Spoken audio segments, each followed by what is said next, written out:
Good morning, everyone. Welcome to our webinar this morning. If you could please give me a thumbs up if you can hear me okay and see my slide okay. Awesome. Thank you. All right. So hopefully everyone's having a great morning so far. We have a very fun-filled and practical webinar today, so I'm excited to jump in. So today we are talking about one of the biggest challenges that a lot of financial advisors face and are facing right now. So I thought it'd be beneficial to put on this presentation and some ways to overcome the challenge. Quick little introduction of who I am. My name is Lisa Mohammed. I'm a sales and business coach for The Personal Coach. We are one of the largest coaching firms for financial advisors in Canada, and I specialize in one-on-one coaching for financial advisors who are new and developing in the industry. And I provide one-on-one customized coaching and sales training group sessions to provide confidence, focus, and freedom for financial advisors. So you can find me on LinkedIn. Please do follow me on LinkedIn. My address is up here as well. I do post a lot of educational tips on there as well that are very common within the industry and advisors. A little bit about who our team is. So these are the coaches at the Personal Coach, and there's about 18 of us. And the cool thing is that each of these coaches on the team have been in the financial industry in some way, shape, or form. I myself, I was a former financial advisor. I built up a business with Edward Jones. So I started with Edward Jones about 15 years ago, and I started my business from the ground up. So I totally get it. I know what it's like to be on the ground running. I know what it's like to build a business, having to generate your own leads, having to go out there and prospect, making phone calls, the emails, the financial plans, overcoming objections, creating value proposition, all of that. I have been there. I have been in your shoes.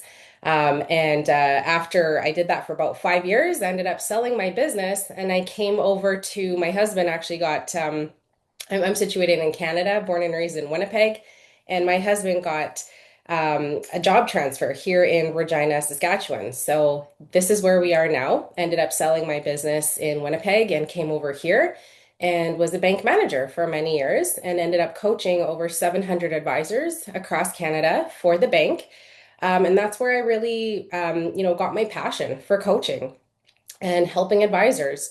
And the reason why I do what I do is, you all can relate as financial advisors yourselves. You got in this business to help people. And I got in this business to help people as well, and go out in the communities. And so what I realized is when I can help one financial advisor realize their confidence and give them the skills and the tool sets to go out there and succeed in their business, they now, in turn, it's like a trickle effect into the community and they can impact their community. And so by me impacting financial advisors, that can have a ripple effect across the communities, across Canada, across North America, into the Caribbean. And so that's why I do what I do, and I truly have a passion for it. And I can honestly speak for a lot of my colleagues on the Personal Coach that the same goes for them as well. They've all walked the walk. They've all been advisors or in the financial industries. They get it and they know it. And that's what makes us truly unique in terms of our coaching. And so we've got different coaches that specialize in different things. We've got business coaches. We've got coaches that help in succession planning. We've got coaches that help with branding, marketing, websites, and technology and AI. I myself, I specialize in sales training and workshops for new and developing advisors and business coaching. That's a little bit about ourselves. Our unique value proposition is that we provide customized business coaching and programs for financial advisors and their teams to help them drive results and realize confidence, focus, and freedom. So, what does that mean? It means we give them the tools and the confidence, and we give them a business plan and help them structure what their focus is, what their 1 to 3 year vision might look like, what their 20-year vision might look like. And we truly believe that building a business should be fun. It is a lonely business. Most of you on here know that. And it can feel like, we're the only ones sometimes. And often I get this comment from a lot of advisors is, what is the other advisor across the street doing? Or what are other advisors at this company doing? And I can assure you, you all go through the same things. You all go through the same challenges. You all come across the same objections. And it takes time, but it takes a plan as well. And if you build your business the right way, then you can have as much freedom and flexibility with your lifestyle if you build your business the right way. And we truly believe that. And so that's what we help advisors with. These are the 15 different areas that we help advisors in. We've identified these as the 15 most critical areas in a financial advisor's business. And so this is what we specialize in. So if anybody hits home for anybody, these are the 50 most common things that we see for financial advisors in their business. So that's a little bit about who we are. And so I'd be really curious, if you guys want to throw it in the chat there, what is your biggest challenge when it comes to making calls? How do you feel when you're making a call? So there's a poll up here. So is it, I don't know what to say when it comes to making phone calls, or I'm worried about getting rejected, or I don't want to sound salesy, or maybe you just struggle with consistency. These are all very common, the questions and the answers that we had. So those are some of the most common things. And thank you for those who answered, because we will go through each of these common things, these common challenges, and I'll give you some practical ways on how to overcome those and some tools that you can use. So today's goal is to help you understand what is causing your call reluctance and leave with a practical approach to confidently start more conversations and book more appointments. And on today's agenda, we're going to talk about recognizing what call reluctance is and what causes it. We're going to reframe the purpose of prospecting calls.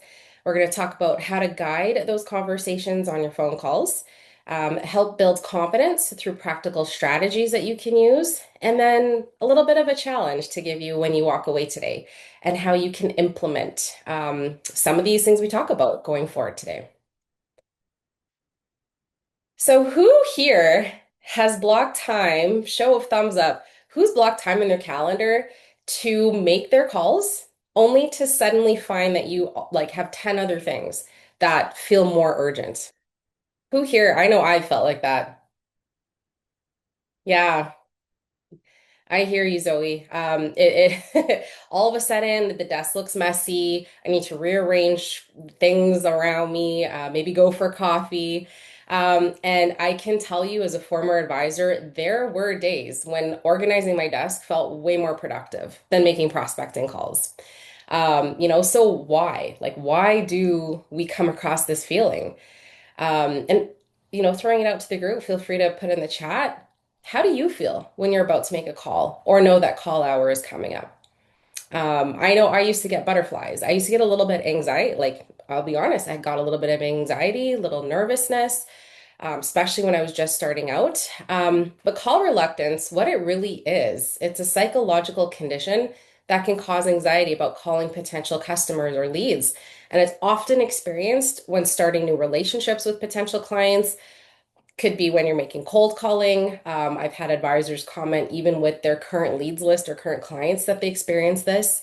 And you are all in a role where you're calling existing clients and trying to potentially reinvigorate the relationship, especially if you're an associate advisor and you're newer to the business.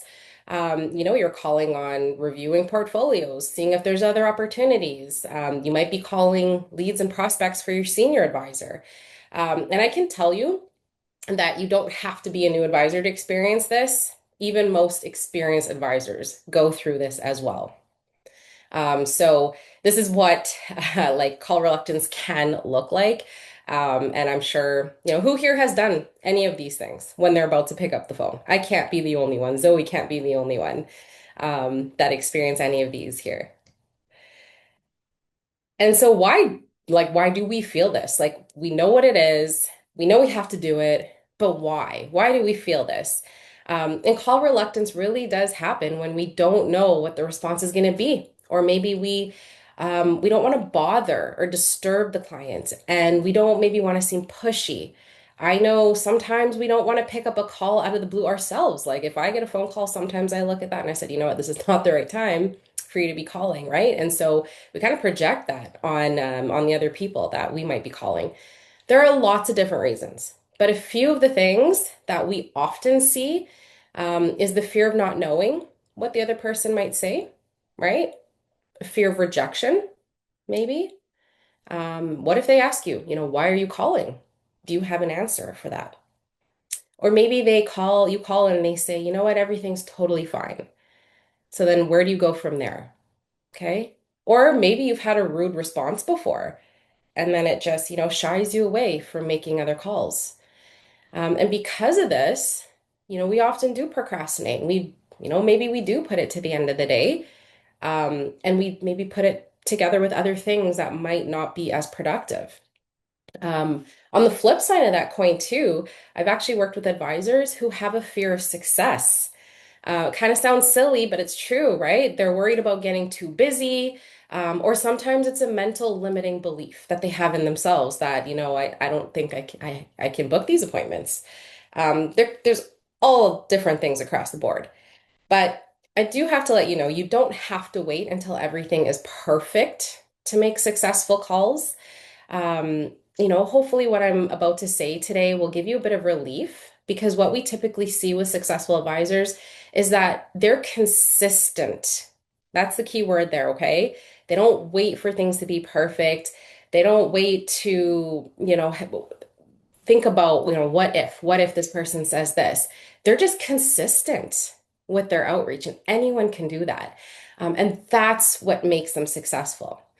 Anytime an advisor isn't hitting their goals or not getting the outcomes that they want, I can guarantee you that their problems are always almost behavioral problems. And it's usually because they aren't doing enough of the right activities. And in coaching, this is something that I see all the time, and it always goes back to the activities that you're doing. So now that we know what call reluctance is and why we might hesitate, all right, Lisa, get to the meat of it. How do I get over this? How do I get around it? So I just wanted to circle back to the biggest challenge that advisors have, and that is the fear of bothering people. So, how many of you here have clients that need insurance? How many of you guys have clients or know people that need a retirement plan? How many of you have existing leads and maybe they have old investments and you know that you need to revamp them, right? Maybe your clients have no real estate or no estate strategy. I'm sure all of us have leads on our list that have the need for one or two or maybe more of these things. So why would you feel guilty calling them?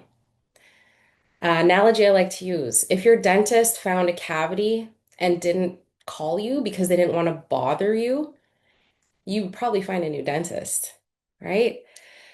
So many of us, we do need to change our mindset and switch the way that we think about calling, which leads me to, reframing that the way that you think when it comes to prospecting, when it comes to phone calling. One of the biggest breakthroughs that I had as an advisor, it wasn't learning a better script. It was changing the way that I thought about the call. This was like a total game changer for me. So I do want to spend a few minutes on mindset because it really does change the game when you look at things from a different perspective. And most advisors create pressure because they're judging success by something that they can't control. How many of you tell yourselves, I need to call because I need to make an appointment, or I need them to say yes, or I need this person to be interested, right? We kind of put that pressure on ourselves because we want to control the outcome of that phone call. And the problem with that is that the outcome isn't within your control. So why don't we focus on what is in your control? So what does that look like? Well, we talked a little bit about this earlier, right? So going back to looking at their portfolios, how many people have outdated beneficiary information? How many people have old insurance coverage? How many people haven't reviewed their financial plan or met with your financial planner in years, right? And if you truly believe in what you do, then when you contact someone with a legitimate reason, it's not bothering them, right? You're giving them an opportunity to address something that's truly important. And the key to all of this is having a purpose for your call. So I wanted to run through some statistics that make you feel better. I actually put these statistics up in one of my sales training workshops, and it's amazing how we don't really realize how many touch points it actually does take before you can actually get a hold of someone or book an appointment. And I wanted to run through these statistics just to give you a little bit more of a, I guess, a reality check, but also to make you feel better and help you stick out from the competition. So the higher level of calls that you make, the higher the level of your success rate, especially in our industry where trust is a big thing. It typically does take more touch points to get a hold of someone. And research actually indicates that the likelihood of someone converting to a client increases with the number of contacts. So these numbers do apply more for more of those colder calls, or maybe these are the leads on your leads list that they kind of fell through the cracks, right? They haven't been contacted in maybe years. But the same would apply, depending on your relationship with clients. If you don't have a solid relationship with people, I want you to remember these numbers. And did you know that only 40 to 50% of advisors make that one phone call and then never follow up again? So I want that to sink in. How many of you are guilty of that? I know I've done that. And why I think that's an important number to know is it goes to show that almost half of the industry has that call reluctance. And if you want to stand out and beat your competition, literally all you have to do is beat 50% of the advisors and make a second and third call, right? 25 to 40% of advisors follow up a second time, but then they stop and they don't follow up again. So again, all you need to do is beat that 40% and make a third call. So you can kind of make it a game. And I'll talk a little bit about that in the future slides. The top 5 to 10% of advisors persist through 5 or more calls or touch points. Is anyone here surprised about these numbers? I know I was when I saw these numbers. And a lot of it did make sense when I really thought about that. So we've got a couple of comments here that I kind of wanted to go through here. One of them is that having an accent is a huge issue with making calls.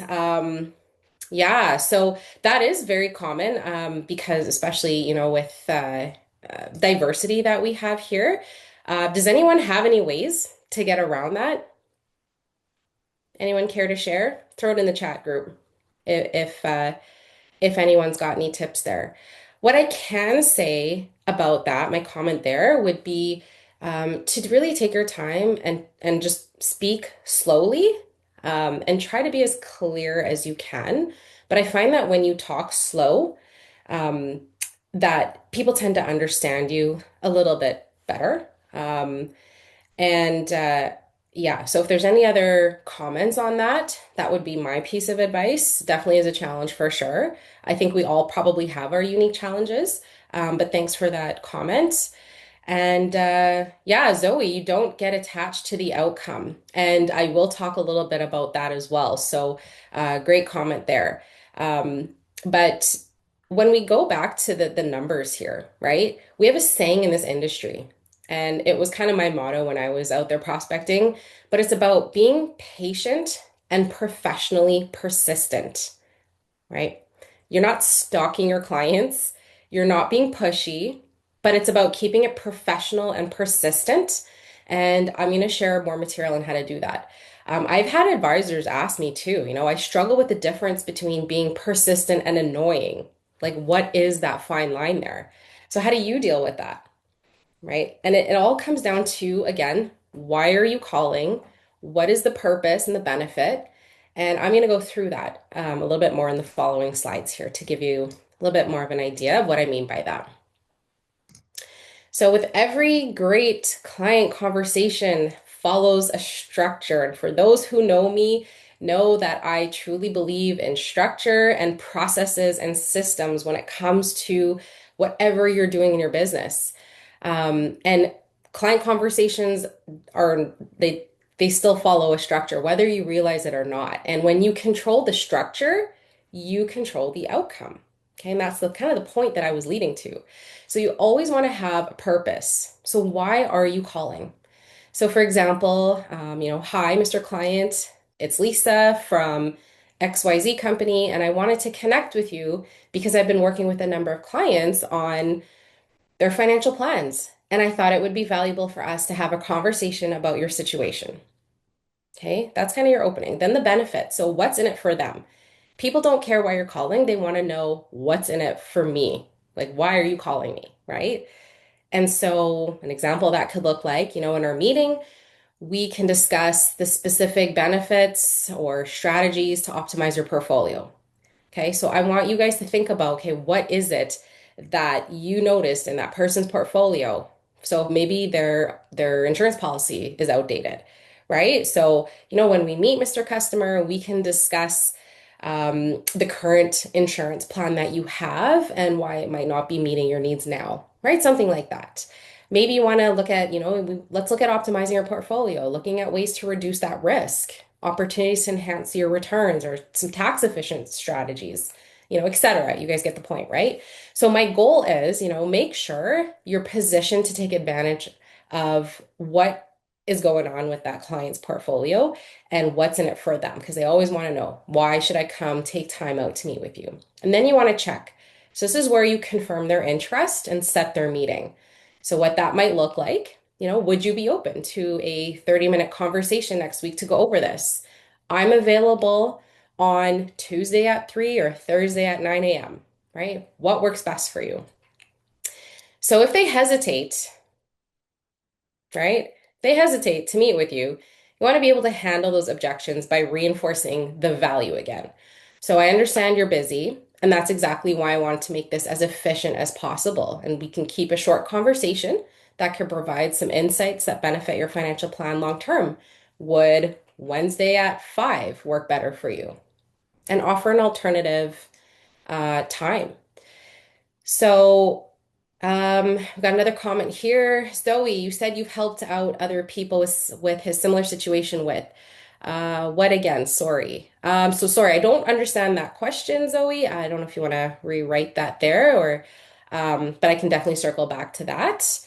But going back to your purpose benefit check, right? If you keep that in mind, like literally just have that structure when you're calling, this approach removes any confusion. It builds trust right from the start, and it keeps the call short, professional, and client centric. So that will increase your chances of booking the meeting.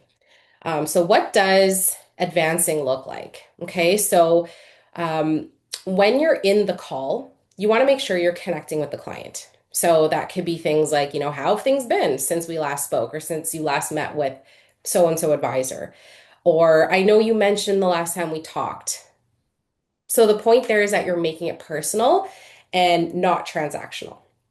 You want to be encouraging throughout that conversation. Tell me more about that or what's been on top of your mind lately. So you really want to get them to open up.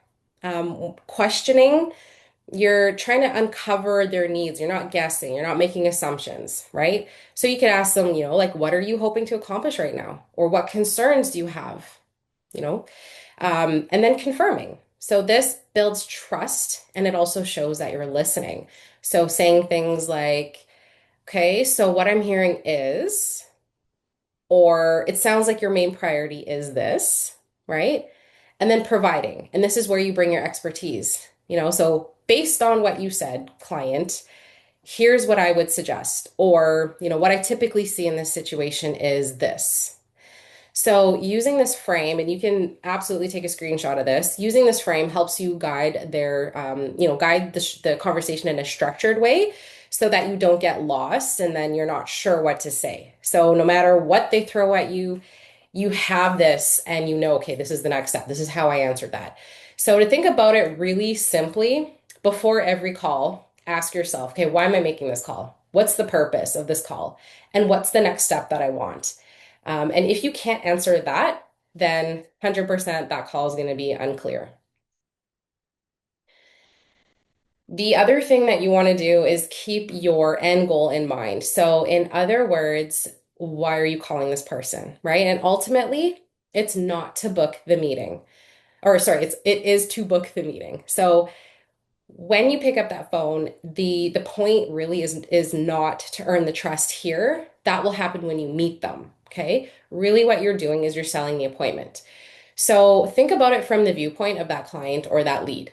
So why would someone, again, going back, why would someone want to take the time out to meet? What is your strategy?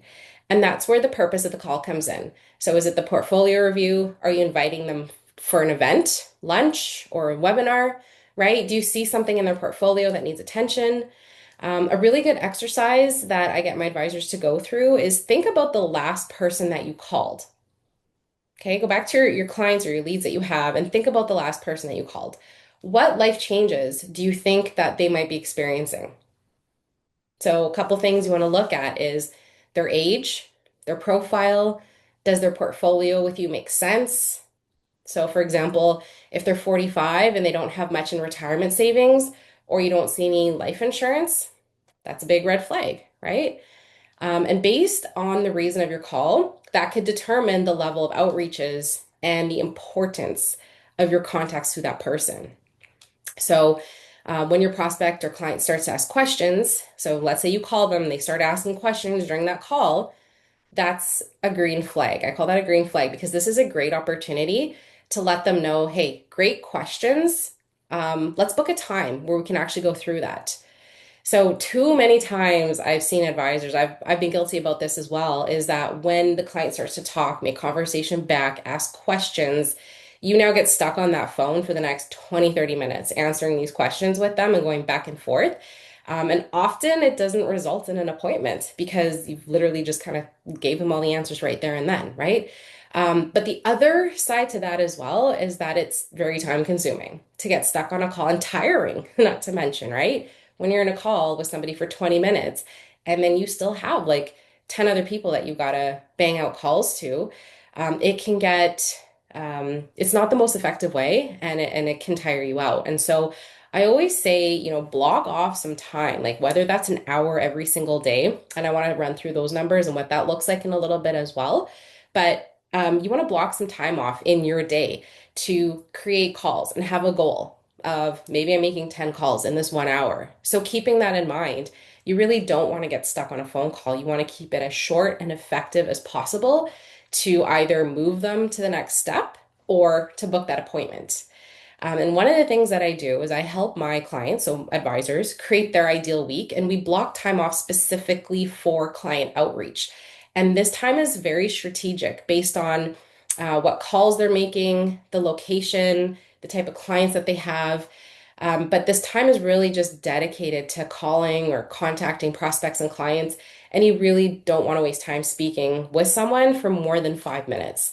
That's what the appointment is for. And you also build more trust this way when you see people in person as often as you can. And I know it's very easy to do things over the phone and email these days. But at the end of the day, people are people, and we still have those basic needs, and it's always better to meet in person.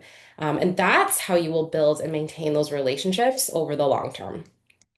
So hopefully that makes sense there.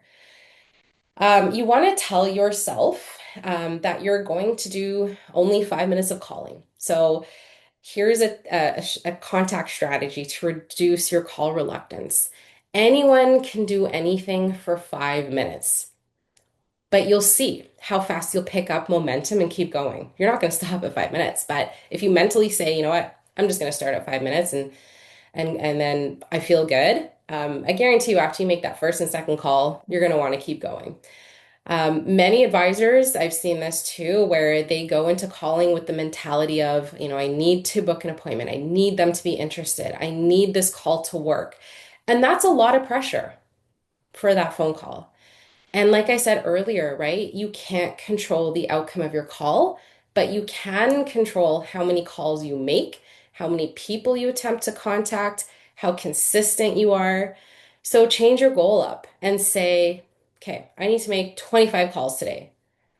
So now it goes from getting frustrated with unanswered emails or calls, um, to, you know, maybe you're leaving so many voice messages or so many emails, but every follow-up counts. So I would 100% count that as a contact if you get their email or if you get their voicemail. Um, One thing that I didn't put on here that's really helped myself, and I know that it's worked for a lot of the other advisors that I've coached, is you make that one phone call, and if it goes to voicemail, send them an email right away. I just tried calling, left you a voice message, but wanted to follow up as well with an email. Because sometimes people don't pick up the phone, but they'll look at their email and they'll tend to answer right away, or text messaging if you guys are allowed to do that in your firms. And sometimes that gets a response back, and it also kind of, moves it along a little bit faster too. The third thing is that I want you to expect to get rejected, but don't let that discourage you. One of the most empowering strategies for overcoming call reluctance is learning how to embrace rejection and normalize it. So rather than, okay, well, the no is a failure, I failed, it's like I didn't get what I wanted from this, view it as a stepping stone to the next opportunity, right? So you can make a game out of it. I had an advisor who, what he did was he tracked how many no's that he got. And every no that he got moved him closer to a yes. So you can look at it that way. So start tracking. Okay, I want to get like 6 no's today because out of those 6 no's, I know I'm going to get 1 or 2 yeses and book my appointments. And those would probably be your best clients, to be quite honest. So kind of gamify it a little bit, right? Be ready for objections. This one is super, super important, right? Think through how you'll respond ahead of time and prepare for them and expect to get objections. And you'll realize over time you'll get the same ones, but having a prepared response to the most common objections will definitely help you get with a smoother conversation. Something that I did as an advisor is I actually wrote down kind of the top 5 objections that I thought I would get. So if I was calling on insurance, for example, well, what's the number one objection we get with that? Oh, the premium, or I have it already, right? So you want to have a list of like the top, for me, it was like the top 5 objections that I thought I would get from making these phone calls. And I would write down the response that I would give or the question that I would ask after that to each one. And I literally had it right beside my call, like my phone. And so when I got that objection, I wasn't panicking, my brain wasn't freezing. I just glanced over to the paper and then I would kind of follow it. And over time, I just learned these by heart. So I don't know who that helps, but it definitely helped me when I was first starting out. And if you do get rejected, let's say someone's rude, or this could be very common if you're calling a more dormant client. So think about it from their point of view. They've been with your firm and they probably haven't been contacted in a while, or maybe they had a few advisors that they ran through for the company, right? Don't take that personally, and don't make assumptions. So I think that's a big one there too, because I think that we tend to take things to heart, and sometimes the customers are just a little gun shy because like, why are you any different from this advisor who was here and now he's gone, right? Or why are you now calling me after me being a client for a year or 2 years and I haven't heard from anybody? So those ones do take a little bit of time, but expect those ones as well. The other tip that I have for you guys, I got a few more here. Think about it as a blue collar job. So one of the advisors that I used to coach, he kind of thought about it as, okay, if I had a blue collar job, like if I was a laborer somewhere, for example, and I had to go out and do this thing every day, even though I didn't feel like it, I still had to go and do it, right?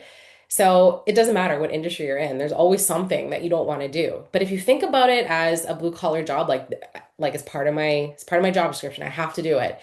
Um, it kind of helps you mentally, and you just have to find a way to motivate yourself to plow through it.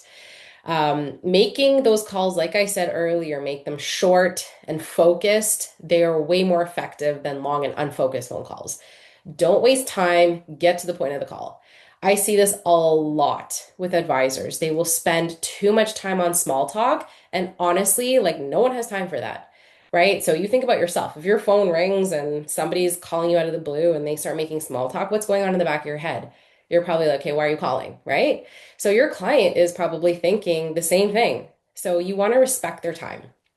The third one, this was a huge one too, was batching calls. This is a huge time saver. So, what do I mean by batching your calls? So, if you're calling on special campaigns, I know some of the firms out there, they've got like special campaigns that are going on. Maybe you're having like events for clients. Maybe you're calling just on insurance. Maybe you're just calling on financial planning or fee structuring, whatever it is, batch the calls. So call all of those campaign offers at the same time. Call all of those financial plan calls at the same time, right? Etc. Because that gets you in a nice rhythm and flow, and you're not having to switch your script with every call, right? So mentally, like things are just kind of flowing, and you don't have to think about like diverting to another type of conversation. So figure out how to organize that on your CRM, or maybe you have separate lists somewhere. But I would highly recommend doing that. It becomes more fun that way too.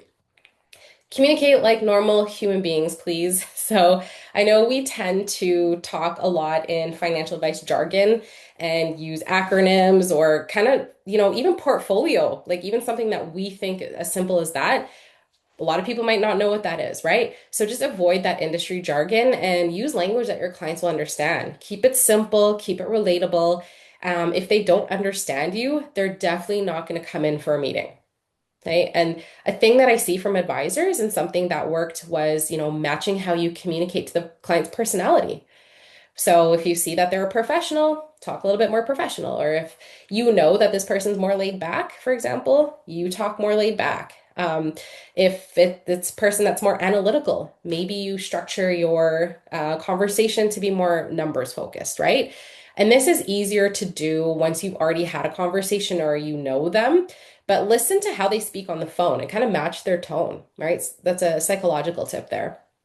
And don't forget the basics. I know this seems really like, why are you putting this on here? Say please and thank you, but it does go a long way. And you'd be surprised how many advisors don't do this. And it matters more than you think. Professionalism and courtesy goes a long way in building relationships. So these are some of the small adjustments on how you can show up on calls that can make a huge difference in your results.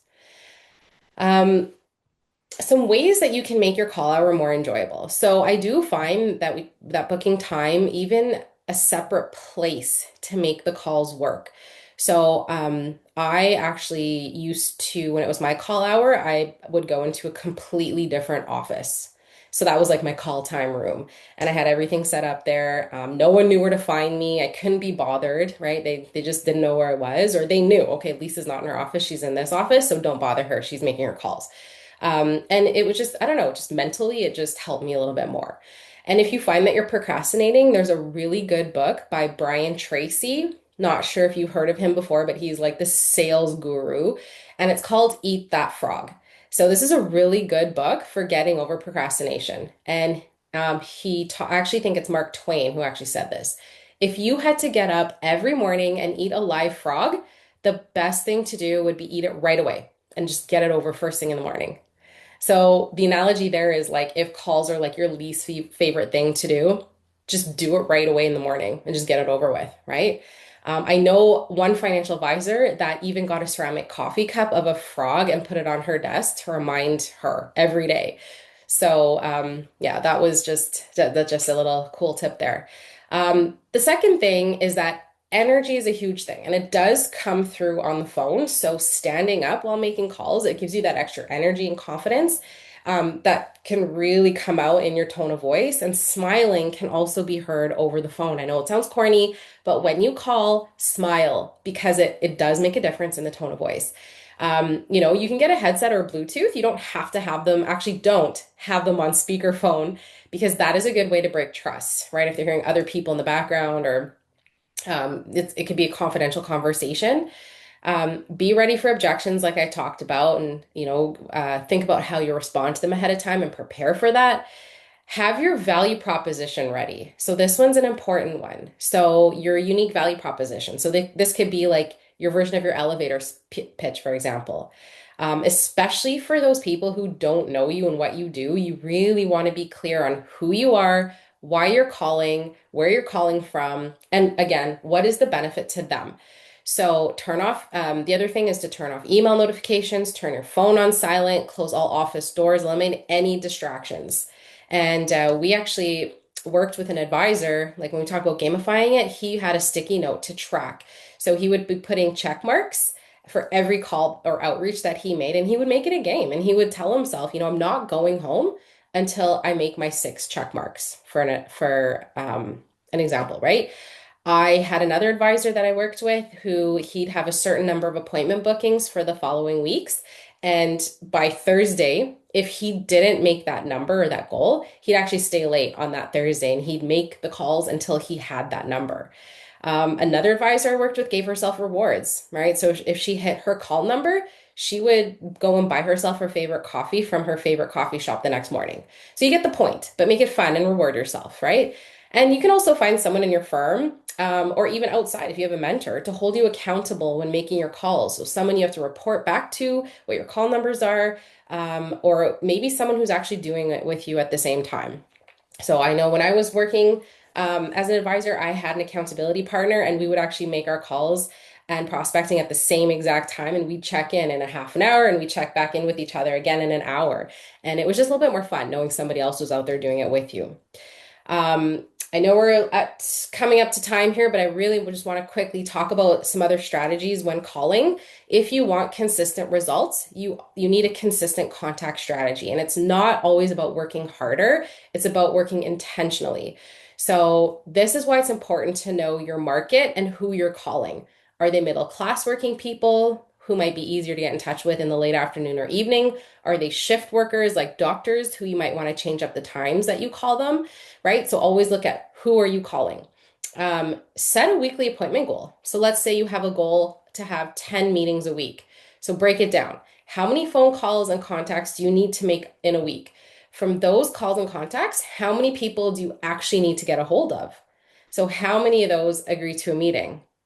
So if you, for example, if you know that it takes 20 calls to get 5 people to talk to you, and from the 5, only 1 or 2 will meet, now you kind of know, okay, this is how many calls I need to make every single day to book my 1, 2 appointments to get my 10 appointments for next week, right?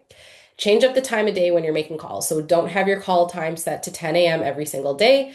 Not everyone is available at the same time of the day. Test different times, morning, lunch, late afternoon, for example. Um, make morning make morning calls every Monday, Wednesday, Friday, for example, and afternoon, evening calls on your Thursdays and Fridays. One of the biggest mistakes advisors make is focusing on the outcome instead of the process. So if you want predictable results, you have to know your numbers. The first time you meet someone or actually get in touch with them, ask them, like what time of the day do you want me? Are you free? What time do you prefer to be contacted?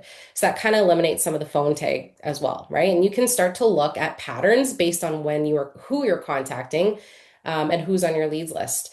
So for example, if you have more of a senior base, maybe they prefer to be contacted between 10 and 12, 10 a.m. and 12 p.m., right? Because they like to go for morning coffee with friends or then golf for lunch.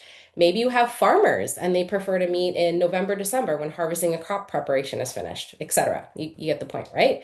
Has anyone here noticed in their portfolios the best time to get in touch with people and when you see more success with getting a hold of people? And here's a tip, right? When you do get a hold of someone and ask them what the best time is to get a hold of them, put it in your notes, put it in your CRM. So I see a couple comments. I always smile and dial. That's a good one. I like that one. Um, yeah, so a couple of you do kind of know who your calls are and who you need to be calling and the time. So that's great. I also recommend track, track, track, track, track. I cannot stress that enough. Track your numbers, look back and see what you're noticing, any patterns in your activity. And once you know those numbers, you can reverse engineer like what you're doing, like we talked about earlier. So like going back to that example, if it takes 10 calls to book 1 meetings, then and you want 5 meetings, you need to make 50 calls, right? So I have to say the most successful advisors that I've worked with really track and they really understand their numbers, their market, and again, they just stay consistent with it. Um, how many of you finish a call and immediately think, oh my God, that was terrible. That sounded awkward. Maybe I should have said something different, or I'm not good at this. Totally normal for those thoughts to run through your mind. But, that kind of thinking, it doesn't build your confidence. So start with the positives. Even if you don't book an appointment, there was probably something that worked. Like we talked about earlier, you can look back at your tracker and be proud of yourself for making your call goal. Were you consistent? Be proud about that. Did you turn off all distractions and focus on your call hour? Did you ask good questions? Right? So focus on the things that you felt really proud about. Look at what made you hesitate. This is where the growth comes from. So, did you hesitate when asking for a meeting? Did you know your value proposition? Maybe you didn't have your calendar up, so you didn't know your availability when booking an appointment. So, all these little things teaches you something. And maybe you kept getting the same objection. Maybe you found yourself talking too much, right? So, it's important to be aware of these things and then adjust and get better and make it seem like you're doing them a favor. So it all goes back to, who you're communicating with and that purpose and that reason and the value in why you were calling them. And create a sense of urgency. Make it seem like, hey, I'm doing you a favor by calling you and I'm calling to help you, right? Like don't say that, but have that kind of that mindset. Here's an example here was I worked with an advisor. She was hesitant to call her friends and family until something happened to one of her family members. And unfortunately, she didn't talk to them about insurance. And that was a reality check for her. So now she makes it a point to reach out and she'll say something like, I'd like to book us some time so I can show you what I do for my clients because I would hate if I didn't talk to you about this and something happened. So I know like when I was an advisor, GoFundMe, and that's kind of a still of an irritant for me, right? Like why do you put GoFundMe's up when you should have insurance for these things, right? And I know that's a pet peeve for a lot of advisors, and you can use that and tell prospects and clients, I'd hate to see you have to set this up if something happened. So have that passion with what you're doing, give that extra value. And another tip that I can give you is overbook your appointments. So if your goal is I need 10 appointments, overbook 15. And why I say that is because you're going to get cancellations. And until you get to a point where you're not getting cancellations anymore, but keep track of how many appointments you have to book in a week to get that ideal amount of appointments and factor in those no-shows and cancellations. So we're coming to the end of our presentation today, and I know that we covered a lot when it comes to mindset, some strategies, and the framework. So now the question becomes, what are you going to do with it? So my goal today wasn't to leave you with a page of notes. I want you to leave here with momentum. So 5 days from now, you can have the same fears, the same excuses, the same pipeline, or you can have 10 calls worth of experience, learning, momentum, and opportunity. So, which version of you is going to show up next week? So, what I want you to do is commit to 20 calls per day, or whatever that number looks like, right? Track your activity, track your conversations, and track the number of meetings that you've booked. And I know today that we focused on one of the biggest barriers to prospecting, which is call reluctance. But call reluctance is only one piece of the prospecting puzzle. You can become more comfortable making calls, but you also need to know who do we contact? What do I say? How do I ask better questions? Who's my ideal client profile? How do I follow up consistently? How do I move conversations towards that next clear step? In those meetings, for examples, right? And there's systems throughout your entire process until they become clients and even afterwards. So even after they become clients, you want to know like how do you maintain them as a client? How do you grow that trust, nurture the relationship? Because this is a relationship you want for the next 20 to 40 years, right? How do you build your business through referrals? That's a huge one. I don't believe in spending hundreds of thousands on marketing and lead generation when you can build it in the best and cheapest way, which is referrals. So how do you even do that? And so that's why I created this consultative sales training workshop. It's designed for new and developing advisors in their first years of business. And we go through the 10 steps of a sales cycle. And I give them tools, resources, materials on how to go through each one of these steps. Because at the end of the day, you can have a business, you can know your stuff, right? You can know how to do a financial plan, you can know how the markets work, but it all comes down to people don't like you, they're not going to do business with you. Like that's literally what it comes down to, right?